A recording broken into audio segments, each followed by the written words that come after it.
Hi, I'm Ashley McBride. I've known about these shady ladies for a very long time, and I love to hear their stories.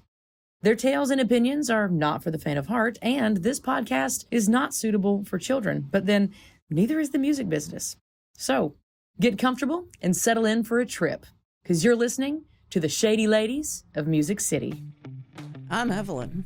And I'm Susan. Some people refer to us as the Shady Ladies of Music City.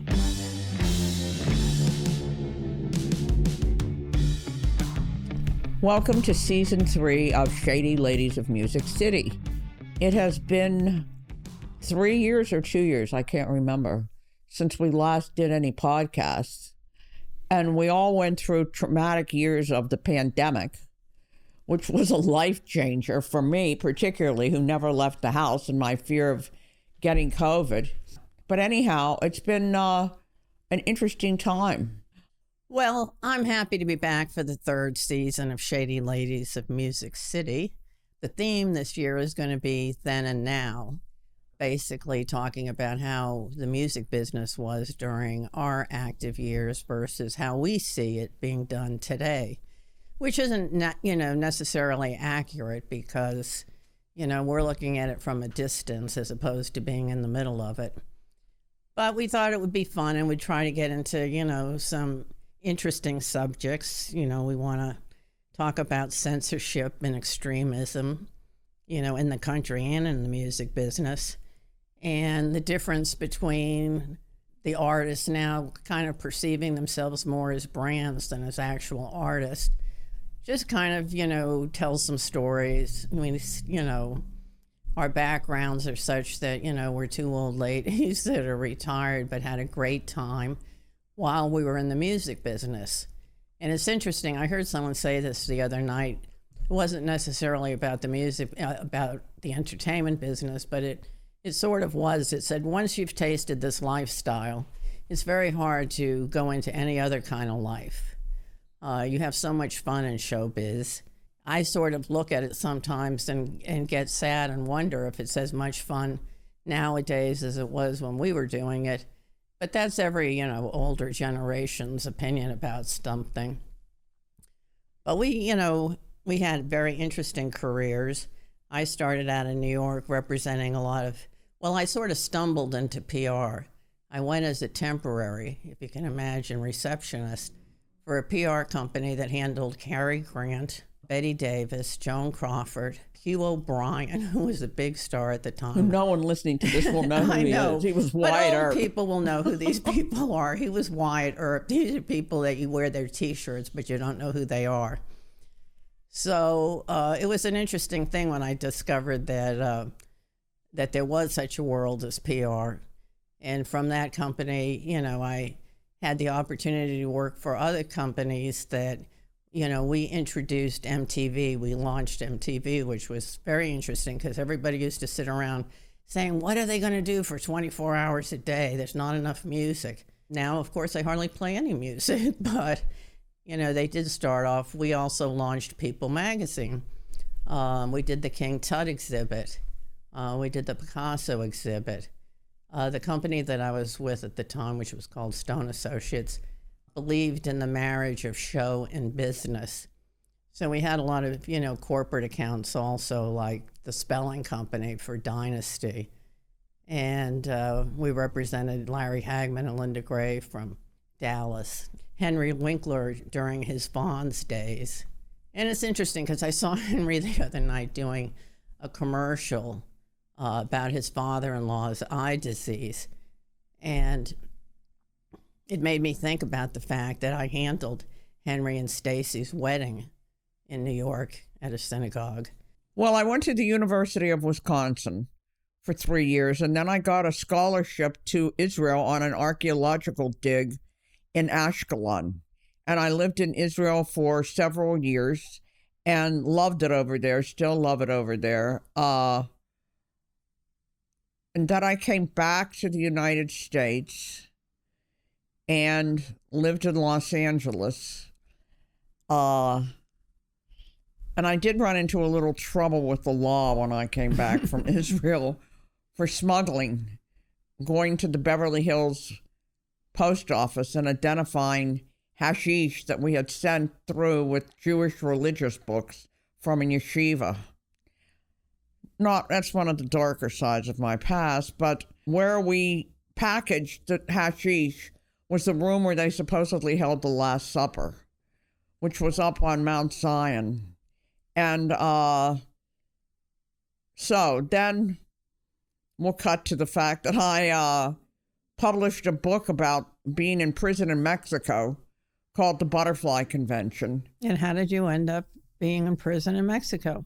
Smuggling hashish out of a separate incident from the Israeli one. And that was 500 kilos of hashish. And it's a miracle that I got out of that. It was because of my father's devotion to me that he hired the best criminal attorney in Mexico City. But that led you to writing books. It led me to writing books. Well, I had also always written. I had written poetry since I was a little girl. And so that led me to write a book about my experience called The Butterfly Convention. And I went on later to write another book called Good Girls Gone Bad, where I went around the country and interviewed middle-class women in white-collar crime. And then finally I got out of writing about crime and I wrote a fairy tale called Silpha, which is actually my favorite book, which was about a little boy from a broken home and a fairy that had fallen asleep in an attic for 100 years. And she taught the little boy about the nature of magic. And that was my favorite book. Unfortunately, I didn't have a big publisher for that, but I had a publisher, and they did the best that they could with it. And all of that led you to Nashville and being in publicity and management and getting to meet me. Back to Israel. Evelyn and I went back. We worked on a TV show for PBS called Soundstage. It's an all-music show, and we were the talent bookers. And there was a woman who worked at PBS who was doing a show in Israel at Masada with a big Israeli star called David Broza. So she asked Evelyn and I to go and to bring an act, and we ended up bringing Jackson Brown, and who was the other one? Sean Colvin. It was interesting to see Israel then because it had been years since I'd been there, and we went to the old city, and it still looked exactly the same. Susan showed me the hotel that she lived in, all these weird little streets, and it was an amazing experience to go to Israel. And I sort of understand I'm not a religious person and I'm not Jewish, but nonetheless, you know that you're in the beginning of civilization and everything is still there like that. You know, you're in a holy place when you're in Jerusalem because it has three of the biggest religions' holy places. There's the Wailing Wall, which we went to, and there is the Tomb of the Holy Sepulchre, where we didn't go, and then there's the Dome of the Rock, where Muhammad ascended to heaven with his horse. And it's amazing. There's no commercialism there at all. If you go to Rome, which I loved Rome, and you go to the Vatican, there's a whole thing called Vatican City. And you walk out of the Vatican and you go into Vatican City and everything is for sale. Here is a cross that the Pope touched. Here is something that another Pope touched. Here is holy water. And in Jerusalem, we went into the place where Jesus was supposedly laid on the stone after he was crucified, and there's not even a guard there. You can just walk in. I know, Evelyn, you didn't believe that that's what it was, but that's where we were. Israel is not commercial. It doesn't take advantage of its historic history, and it's not commercial. It's not a brand. No, it's not a brand. Which we'll be talking about in great depth here. So in any event, we have had very interesting careers, and I've done PR for all kinds of people, from Diana Ross to, the Fonz, to Randy Travis, to George Jones and Tammy Wynette and Willie Nelson. And so we're going to just sort of beat these stories to death and hopefully, amuse you as we relate it to, contemporary times. And we've brought in a lot of people to talk about the differences. We're talking to Tracy Gershon and Beverly Keel about all the changes women are going through in the country music business and if it's really any different than how it was back in our day. We got to talk with the great Shelby Lynn, who's moved back to Nashville and is making a new album and, feeling good about herself. And we're excited about that because Shelby is incredible. They also are re-releasing her Grammy Award-winning album, I Am Shelby Lynn. And a new record on top of that. And a new record, but the fact that they're re-releasing the old record is pretty extraordinary. I can't believe it's 25 years since that album, which I worked with Shelby from the time she first came to town at about 18 or 19 years old. And who would ever believe that that was about her fifth or sixth album, and it's already 25 years old. So. And who would believe that she won Best New Artist for that album? And we are also talking to Vice President Al Gore, an old friend of Susan's. And certainly a cultural icon at this point in time, not only for what he's done for climate, but what he does for America by keeping things positive. And we've also talked to Trey Van Joy, a great video director, producer, creator. And the only female video producer who's ever won a CMA award. And she did all of Taylor Swift's earliest stuff, and she's done everything of Miranda Lampert's, and she's won a lot of awards for those. Very strong female. And then we're going to talk to Mickey Raphael, who's arguably one of the best harmonica players. Well, harmonica player, but one of the best studio musicians in Nashville, and has played with Willie since he was, 17, and now plays with Chris Stapleton as well. We're also talking to Buffy Cooper, who is a real expert in radio and country music. She started out, at a label, being in the radio department, but has transitioned into management with the Clint Hyam office and Kenny Chesney. But she certainly knows the reality of how things were in radio back then when we were active versus now with satellite radio and, online radio. And what does it really mean in the radio world nowadays? What does radio mean to the music business at this point? Buffy will tell us all. Yeah, but, I would love to believe that radio no longer, just wields the mighty, hatchet or something. Well, what happened to all the social media and the fact that people can get music in so many different places? Like, I haven't listened to country music in at least 10 years on the radio. I do. I listen to satellite and I listen to like oldie stuff and different things, but I don't hear the contemporary country music anymore on anything. But I still believe that it's mainly the radio people that want to believe that they are so important. We're also going to talk with Evie McFarlane, who is like an amazing publicist. She's sort of the me of, now, versus me back then. And we want to talk about the differences from when we were doing publicity versus how she's doing publicity. When we were doing it, there was no social media. There was barely an internet. I don't even think there was an internet. Because I remember typing releases and photocopying for hours. Xeroxing.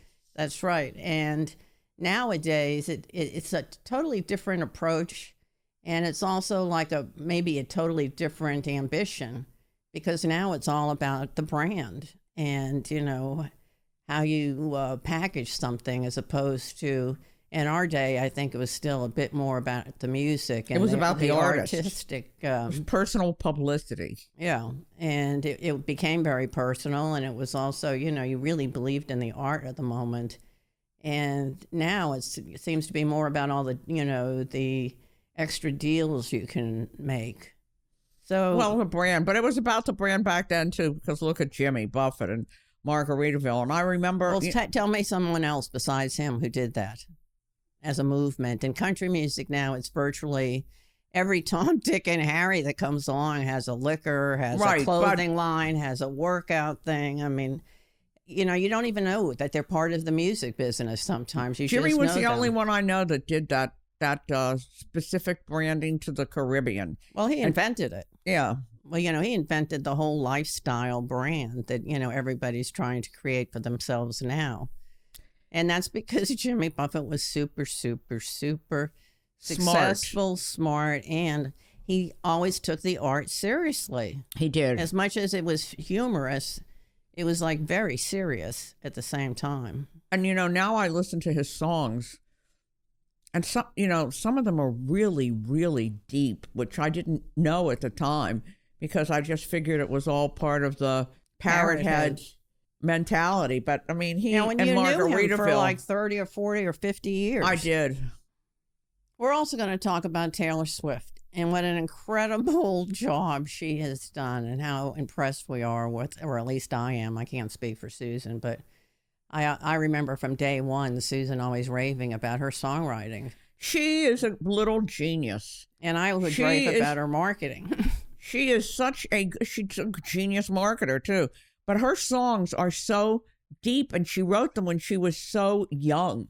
And she continues to have this unerring wisdom. I don't know where she gets it from, but it's in her songs, it's in her life, it's how she works her career. And I'm very impressed by her, so we're gonna devote an episode to talking about her. Well, and speaking of women that have changed the business, certainly Dolly Parton changed the business because she's an extraordinary writer, and she put the focus on female songwriters and female singers. And still to this day, her songs get re-recorded by other people. And she was just inducted into the Rock and Roll Hall of Fame. And when you consider, we've talked about all the artists that brand themselves, Dolly was the first one to get a Dollywood. When you think of Jimmy Buffett and Margaritaville, Dolly has had Dollywood now for many years and really excelled at, putting her brand out there. Okay, and then we talk about Shania. Shania was a real game changer because of all the records that she sold.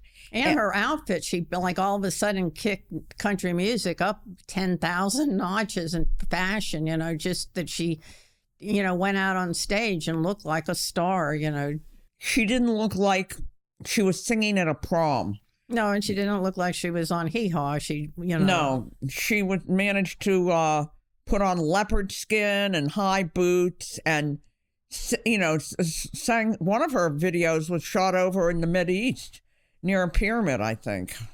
Well, she was very forward thinking for country music at the time, and it really brought a lot of attention to, the whole artistic community in country, because people all of a sudden paid a little bit of attention. We always can deliver the goods if country music gets the attention, but, so often it doesn't. And I don't know why. As a publicist, for years I wondered why some of our biggest stars that can sell out stadiums and just, are obviously loved by the people will never get mentioned in People magazine. It's like they don't exist. They'll do the top 100 stars and you've never heard of 80 of them, but yet there's not a country person listed. Anyhow, this season we're going to talk about a lot of different things, and we're going to relate them to the current events of today. So, it makes sense to talk about Israel, and it makes sense to talk about Ukraine and how that affects things. Doesn't seem to affect that much in the country music business per se that I can see, but who knows? No, it doesn't seem to affect much in the country music business. I mean, no, but I wouldn't know because I don't talk to any. I mean, I don't know. Are people talking about it? But that's one of the things we're going to talk about, in this season too, is, the difference in artists maybe from today to, back then. I mean, I think of artists like Bob Dylan or, there's no protest music going on. Well, yeah, there's nobody that does any protest music except Maren Morris has come out kind of. And protested the whole Jason Aldean thing with his song and him, But, I mean, that's, I guess, a good step. But I just wonder that, why aren't the artists feeling the need to write something about what's going on? I mean, it's a horrendous time. I'm totally convinced we're, drifting into World War III. And we're going to turn around in a minute, and for the first time, we're going to have bombs landing in this country. We're very cavalier about, what we want, but we've never actually experienced the bombs dropping here. So I think 9/11. Yeah, and look at what 9/11, how it changed the world. So I wonder why the artists aren't, stepping up and being a bit more vocal about it. But then I think that goes back to the drive about radio, that you've got to, deliver up the fluff that, they can play constantly. And that's what everybody focuses on. But in pop music, too, they're not writing anything about what's going on, because I listen to a lot of that and hip hop and all that. And I don't hear one song about Ukraine or anything about democracy or freedom or the rights to do anything. And I think it's really scary because it's always been the artist that sort of leads society one way or into another. Protest. It might take a while, but that's what happens. But I don't see that. I just see everybody. It's such a greedy time, in all the arts. It's all just about the money and the brand and how you can make more money and how you can get, everything that you need. And I don't know. I think that if that's the tone that's set, that's what the masses will follow, unfortunately. So in any event, I hope everybody tunes in and enjoys our new season. Light one up. And lighten up. And that's what more people should be doing, because everybody takes things far too seriously nowadays. And I guess it's because we're inching into World War III. Oh.